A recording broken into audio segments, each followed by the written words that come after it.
그 광초가 바로 장욱의 길인데, 장욱은 초소의 명인으로 그 당시에 그 당대의 그 현종 시대의 삼절로 불리는 사람이 바로 이 장욱의 초소와 시에는 200, 건무의 배민, 이렇게 세 사람을 그 당시에 현종의 연호가 연원 삼절이라고 부르고 있습니다.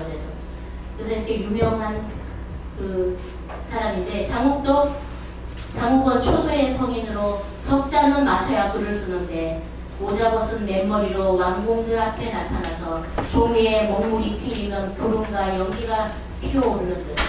초소라는 게 왕이지도 그 난정서가 술을 먹고 한 잔을 난정서를 썼는데 그 이후에 다시 그 작품이 나오지 않았다고 합니다. 그래서 왕이지 작품이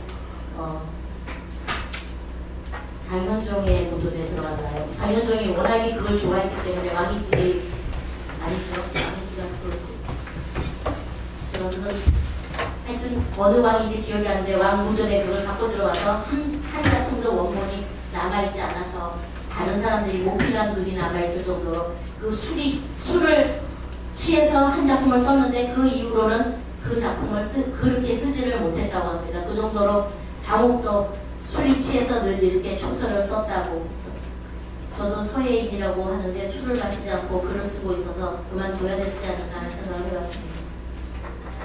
그래서 음중팔성가는 마지막 초수의 얘기가 있는데, 초수는 술은 정말로 잘하는 사람이고 말을 잘해서 고단준론이라고 말할 만큼 보통때 말이 없는 사람인데, 술만 마시면 굉장한 논쟁을 할 수 있을 만큼 술을 잘 마셨다고 하는데, 관직을 하지 않았기 때문에 그 사람의 글이 남아있지 않았다라는 글이 있습니다. 그래서 음중팔성가는 그 술 취한 사람 8신선들을 소재로 한다 해서 음중팔성도라고 그림들이 많이 그려져서, 중국에서 그 명말 청초의 진홍수라는 화가가 음중팔성본을 그리고부터는 이 사람 저 사람이 전부 그림으로 음중팔성도 그림을 그렸다고 합니다. 그래서 아까 말씀드렸지만 김홍도도 시장 기마도를 그려서 유명하게 되었고요. 그것이 박제가의 음중팔선 도서를 남기게 했는데, 제가 박제가의 음중팔선 도서를 한번 읽어보겠습니다. 이거를 읽으면 음중팔선 앞에서 가를 두부가 쓴 글을 다시 자기식으로, 박제가식으로 이해를 했다고 볼 수 있습니다. 그들은 죽게에서 논일며 돌아오는 곳조차 있고, 자만의 시장에서 오만하게 남에게 굽히지 않고, 담노는 사방사석을 놀라게 하고, 무슨 오악을 뒤흔들고 세속의 격식을 부숴버리고, 악착 같은 욕심을 버리고 천자를 작게 여기고, 오직 술에 탐닉하여 도도하고 유유하게 늙음이 다가오는 것을 모른 채 지냈다. 그들은 스스로 세간에서 말하는 부귀와 영록으로도 끝내 자신들의 즐거움을 바뀔 수 없다고 여겼으니 그들을 신선이라 부르는 것이 당연하다.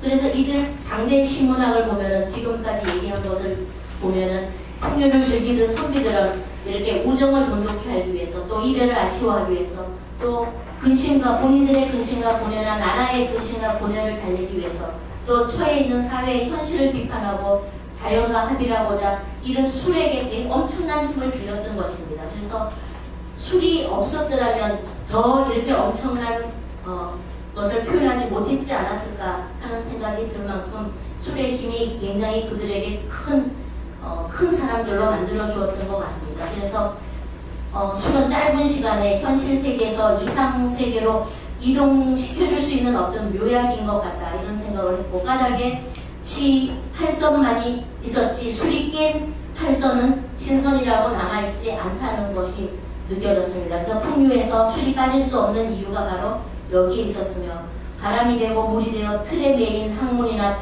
통념, 그리고 세속적인 속방에서 벗어나 자연과 인생, 문학과 예술을 박론하고 혁신을 만들어가는 그런 자유로운 철학의 풍류라고 한다면, 여기에 술은 반드시 빠질 수 없다고 본다.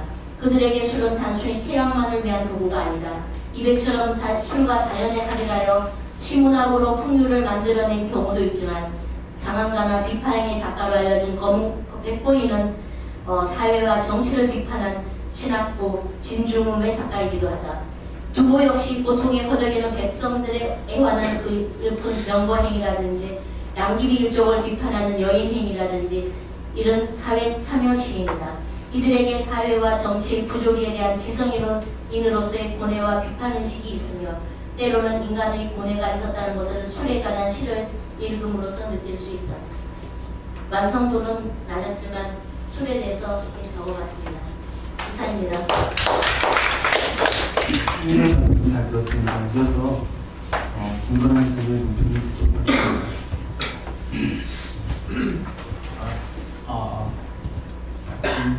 김문입니다.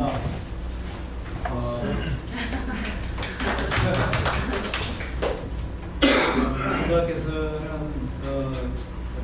박사과정 1학기에 들어서 마지막 학기가 끝나는 무렵에 양현재 5박 6일인가요? 입소대학했었고 그 이전에도 리포트 아직 막 멀리 있었어요. 같이 해서 잘 아는데 그 사이에 어떻게 틈을 내서 보이는 글을 쓰셨네요.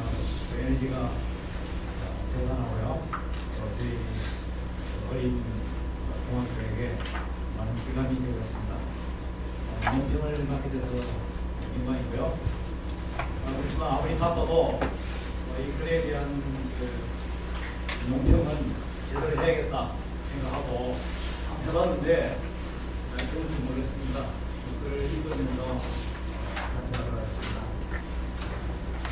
본 논문은 주제가 두 가지가 나와 있는데요. 논문이 목적이 두 가지가 나와 있는데요. A, B로 나왔습니다.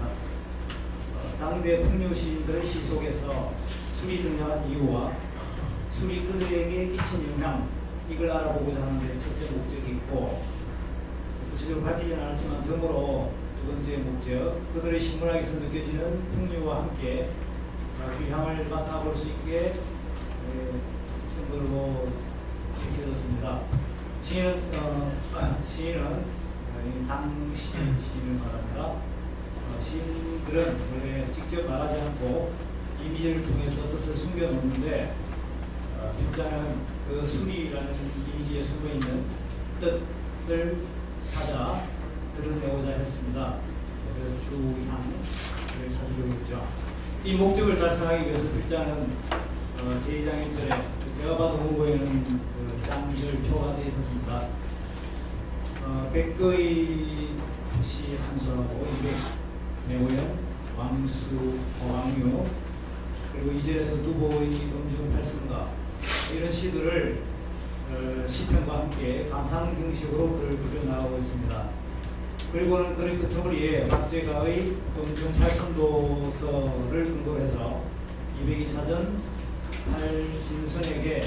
신선에게는 술에 쩐 악취가 아니라 세속적인 벽심을 타파하고 고정관념을 뒤집을 줄 아는 자유와 명예에 예민하지 않는 의연함과 자유와 더불어 유자적하는 초탈함이 있다고 이제 정리를 하셨고요. 그리고 이제 3장 연정관에서는 일자는 당나라 당대 당시대의 풍요 문인들은 술의 힘을 빌어서 첫째 우정을 돈독히 하고 두 번째 이별을 아쉬워하며 세 번째 근심과 고뇌를 달리며 네 번째 처해 있는 현실을 비판하고 다섯 번째 자연과 합의를 하고자 했다고 하면서 술은 짧은 순간에 현실 세계에서의 상식을 이동시킬 수 있는 묘약인 까닭에 풍요의 술이 빠질 수 없다고 강변하고 있다. 그리고 그들에게는 술이 단순히 쾌락의 도구가 아니라 시문학으로 풍요를 드러내는 수단이나 사회 부조리에 대한 고뇌와 비판의식을 드러내는 방편이었음을 느낄 수 있다고 했다. 이게 이제 이 본 논문의 요약입니다. 제가 파악한. 하지만 필자의 글에서는 몇 가지 아쉬움을 드러내 보이는데요. 첫째는 필자는 이 글의 과제를 달성하는 데 미치지 못했다고 생각이 됩니다. 과제가 두 가지가 있는데 과제 A에 대해서는 필자가 제시한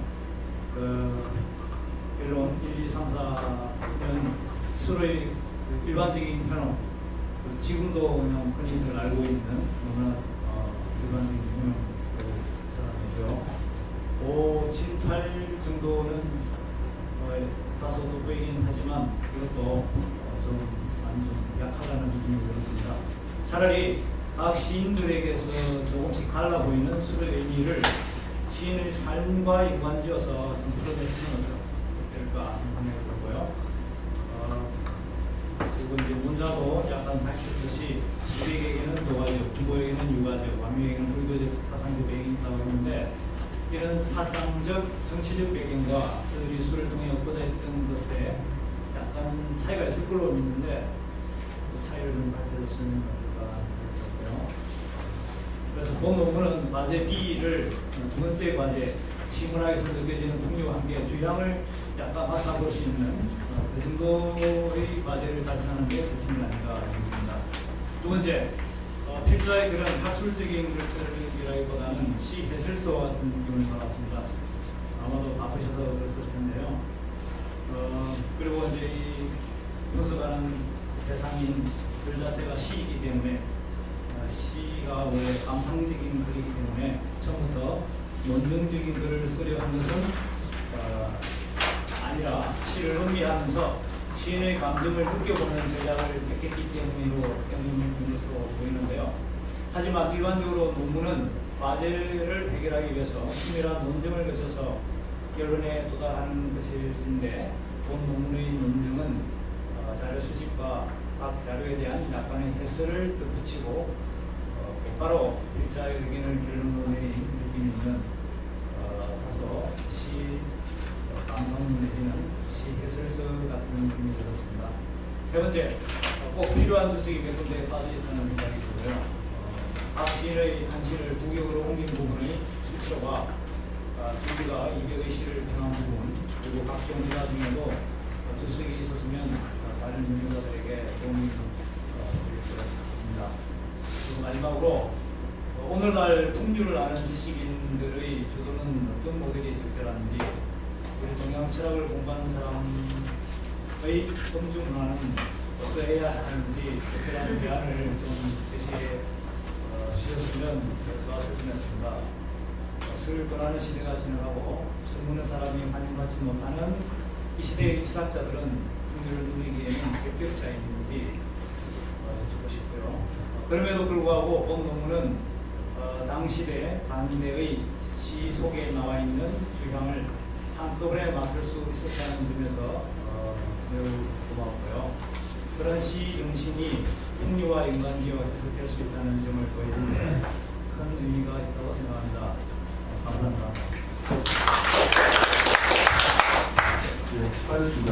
오늘 발표자분 논문자들 모두 다 이렇게 좀 짧게 시간을 잘 지켜주셔가지고 시간이 좀 많이 남는데 대답하실 수 있는 부분 있으면 듣고 많은 부분은 고맙다고 하겠습니다. 예, 굉장히 좋은 말씀으로 논평을 해주셔서 감사합니다. 그리고 변명까지 해주셔서 감사하게 생각하고요. 그리고 질문은 제가 대답하기엔 너무 아직 미약합니다. 지금의 공주 문화 이런 거를 아직 제 마음속에 술에 대한 철학이 없습니다. 그래서 제가 대답하기에는 많은 술 전문가 앞에서 함부로 얘기하기가 어렵고요. 그리고 제가 마무리되지 않은 부분은 마무리하겠습니다. 이상입니다. 수업자가 종합부분 3부 이어가도록 하겠습니다.